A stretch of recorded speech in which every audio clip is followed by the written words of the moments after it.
Hello, good morning students. Welcome to learn India everyday platform run by एल्कारो career institute. तो आइए students, आज हम चर्चा करेंगे एक नए ऑर्गेनिक फंक्शनल ग्रुप कंपाउंड के बारे में, जिसके हम IUPAC नोमेनक्लेचर करने जा रहे हैं। इससे पहले लास्ट क्लास में हम कार्बोक्सिलिक एसिड को डिस्कस कर चुके हैं और एस्टर्स को डिस्कस कर चुके हैं।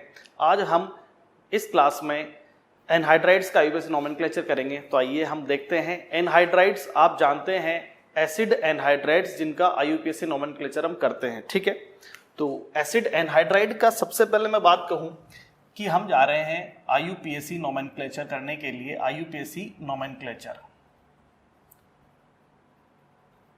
For acid anhydrides, for acid anhydrides.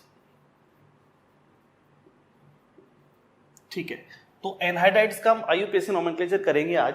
बेटा पहली बात तो ये होती है कि एनहाइड्राइड जो फंक्शनल ग्रुप होता है, इसका रिप्रेजेंटेशन कैसे करते हैं, इसकी स्ट्रक्चर क्या होती है। ठीक है, तो फर्स्ट हम देखेंगे कि एनहाइड्राइड की स्ट्रक्चर क्या होगी।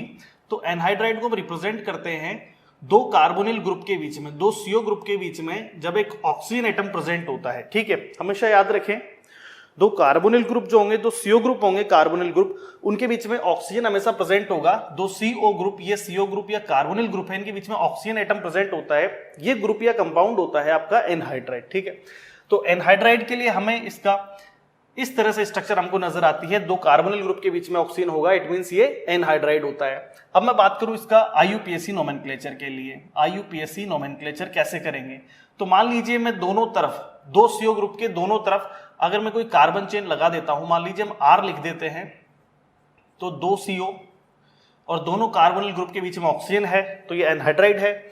और इस CO के इधर भी मैं एक कार्बन चेन लगाता हूं और यहां भी हम एक कार्बन चेन ऐड कर देते हैं। ठीक है, तो दोनों कार्बोनिल ग्रुप्स के दोनों तरफ, लेफ्ट एंड राइट दोनों साइड, या मैं कह दूं चेन के बिल्कुल टर्मिनल एंड्स पर हमने कोई कार्बन चेन अटैच कर दी है।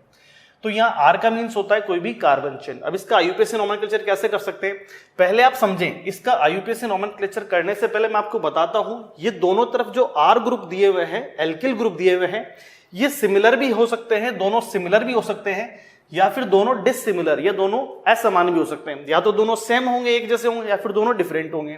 तो मान लेते हैं हम एक बार इसको डिफरेंट ले लेते हैं।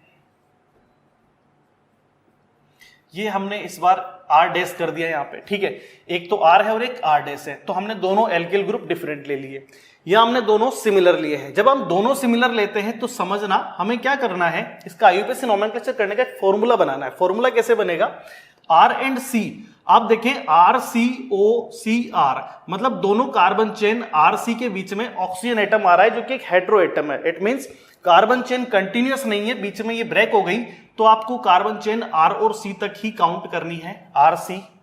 और RC कार्बन चेन को हम क्या बोलेंगे, एल्केन बोलेंगे इसको, ये आपका एल्केन हो जाएगा। ठीक है, इसी तरह इस RC को भी हम क्या बोलेंगे, एल्केन कार्बन चेन बोलेंगे, इसको भी हम एल्केन कहेंगे। ठीक है, ये भी एल्केन हो जाएगा। अब याद रखें, जो आपका एनहाइड्राइड फंक्शनल ग्रुप होता है, इसका एक्चुअली सफिक्स क्या होता है, इसका सफिक्स होता है ओइक एनहाइड्राइड। इसका सफिक्स होता है ओइक एनहाइड्राइड, ये आपको सफिक्स इसका याद रखना है। ठीक है, तो एनहाइड्राइड का जो सफिक्स है वो ओइक एनहाइड्राइड होता है। अब हमें इसमें नोमेनक्लेचर कैसे करना है, यूज कैसे करना है, एक्चुअली इस एल्केन में भी आपको लगाना पड़ेगा ओइक, और इसमें भी आपको लगाना पड़ेगा ओइक, प्लस आपको लगा देना है इसमें एनहाइड्राइड। एनहाइड्राइड मतलब मैं शॉर्ट में कह दूं, आप ये समझें, जब दोनों R सिमिलर होंगे तो दोनों को आप एल्केन लिखेंगे, तो ये भी एल्केनोइक और ये भी एल्केनोइक, प्लस आपको एनहाइड्राइड लगा देना है। तो फॉर्मूला क्या बन जाएगा, एल्केनोइक एल्केनोइक एनहाइड्राइड। बट एक चीज याद रखें, जब दोनों एल्केन सिमिलर हैं, दोनों की चेन की लेंथ सिमिलर है, तो आपको दो बार एल्केनोइक नहीं लिखना, सिर्फ हमें एक ही बार लिखना है एल्केनोइक, और सीधा उसमें एनहाइड्राइड लगा देना है, सीधा में लिख देंगे एनहाइड्राइड। तो अगर आप याद रखें क्या कि एनहाइड्राइड के अंदर दोनों एल्किल ग्रुप सिमिलर हैं, तो एक ही बार एल्केनोइक लिखना है, चाहे इसको ले लें चाहे इसको ले लें, एक ही बार एल्केनोइक लिखना है, प्लस एनहाइड्राइड सफिक्स लगा देना है, तो alkane plus oic anhydride suffix आ जाएगा। इसका फॉर्मूला बन जाएगा IUPAC एल्केनोइक एनहाइड्राइड। ठीक है, इसके लिए हम बात करें, यहां हम R और C, इसका R डिफरेंट है और ये R डैश डिफरेंट है, दोनों R डिफरेंट है। इट मींस ये एल्केन अलग लेंथ वाली होगी, इसका नाम कुछ और होगा और इसका भी नाम कुछ और होगा। तो आप दोनों ही चेन को एल्केन बोलेंगे, प्लस इसमें भी आपको ओइक लगाना है और इसमें भी आपको ओइक लगाना है, प्लस दोनों में ही आपको लास्ट में एनहाइड्राइड लिख देना है। मतलब क्या हो जाएगा, ये भी एल्केनोइक हो गया और ये भी एल्केनोइक हो गया, प्लस आपको एनहाइड्राइड लगाना है। अब समझें, जब दोनों आर डिफरेंट होंगे तो फिर दोनों एल्केन की आर डिफरेंट है, इट मींस दोनों की लेंथ डिफरेंट है। लेंथ डिफरेंट है तो दोनों के नाम भी डिफरेंट हो जाएंगे। तो किसे पहले लिखें, हम उस एल्केन चेन को पहले लिखेंगे जो इंग्लिश अल्फाबेट में पहले आती है। मान लीजिए मैं यहाँ आर की जगह आपको एग्जाम्पल देता हूं।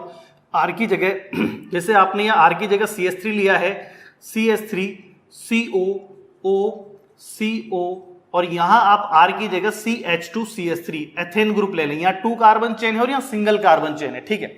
यहाँ आपने R की जगह एथिल ग्रुप लगाया है R- की जगह, और यहाँ हमने R की जगह ओनली मिथाइल ग्रुप CH3 लगाया है। यहाँ चेन की लेंथ हो गई आपकी 2 कार्बन चेन और यहाँ हो गई आपकी 3 कार्बन चेन।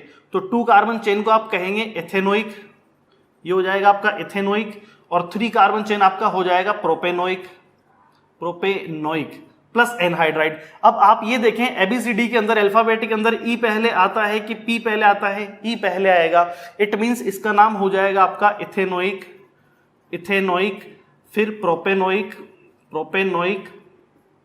लास्ट में आ जाएगा एनहाइड्राइड। तो इथेनोइक, प्रोपेनोइक, एनहाइड्राइड, इसका आईयूपीएसी नोमेनक्लेचर हो जाएगा।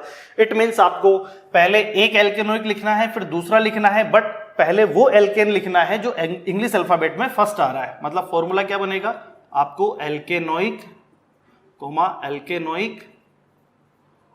एनहाइड्राइड, ये आपका आईयूपीएसी फॉर्मूला या हो जाएगा। तो अगर आपको एनहाइड्राइड में दोनों तरफ के आर सिमिलर मिले तो एल्केनोइक एनहाइड्राइड, और दोनों आर अगर डिफरेंट मिलते हैं तो एल्केनोइक एनहाइड्राइड। दोनों एल्केनोइक में से पहले उसे लिखा जाएगा जो इंग्लिश अल्फाबेट में पहले आता है, ठीक है। अब इसका एक हम एग्जांपल ले लें, दोनों आर हमें सिमिलर लेने हैं। मान लीजिए मैं दोनों तरफ CH3 ले लेता हूं, तो CH3 COO CH3, it means दोनों तरफ मिथाइल ग्रुप है, दोनों तरफ मिथाइल ग्रुप प्रेजेंट है, दोनों तरफ एक सिमिलर ग्रुप प्रेजेंट है। इट मींस यहाँ 2 कार्बन चेन बनेगी, इसका नाम आप एथेन कहेंगे, और ये भी 2 कार्बन चेन होगी, इसको भी आप एथेन या एथेनोइक कह सकते हैं। जब दोनों कार्बन चेन की लेंथ सिमिलर है, दोनों का नाम सिमिलर है, दोनों एथेनोइक है, तो एक ही बार एल्केनोइक लिखना है आपको, दूसरी बार नहीं लिखना, प्लस एनहाइड्राइड लगा देना है। तो इसका आईयूपीएसी नोमेनक्लेचर हो जाएगा इथेनोइक एनहाइड्राइड, ठीक है बेटा। तो ये हमारा एक कंपाउंड एनहाइड्राइड आज क्लियर होता है। हमने इससे पहले कार्बोक्सिलिक एसिड कंप्लीट कर चुके हैं, इससे पहले हम एस्टर का आईयूपीएसी नोमेनक्लेचर कर चुके हैं। आज हम थर्ड कंपाउंड एनहाइड्राइड को भी नोमेनक्लेचर कर चुके हैं। इसमें क्या होगा, एनहाइड्राइड को आपको कैसे चेक करना है, जब 2 कार्बोनिल के बीच में ऑक्सीजन प्रेजेंट होता है, इट मींस ये एनहाइड्राइड होता है, इसका सफिक्स होता है ओइक एनहाइड्राइड। अब याद रखें, दोनों तरफ के आर अगर सिमिलर हैं तो इसमें आपको एक बार एल्केनोइक लिखना है प्लस एनहाइड्राइड, तो नोमेनक्लेचर ये होगा। और अगर दोनों तरफ के आर डिफरेंट हैं तो आपको 2 बार एल्केनोइक लिखना है। दोनों में से जो इंग्लिश अल्फाबेट में फर्स्ट आएगा उसे हम पहले लिखेंगे, उसके अकॉर्डिंग इसका नोमेनक्लेचर करना है। ओके बेटा, आई होप आपको ये वीडियो अच्छे से समझ में आया होगा, और नेक्स्ट क्लासेस के लिए कंटिन्यूअसली आप अपने चैनल को देखते रहिए और सब्सक्राइब कीजिए, लाइक कीजिए, ताकि आपको अपकमिंग वीडियोस के बारे में इंफॉर्मेशन मिल सके और हमारी क्लासेस से जुड़े रहिए। ठीक है, थैंक यू, बाय।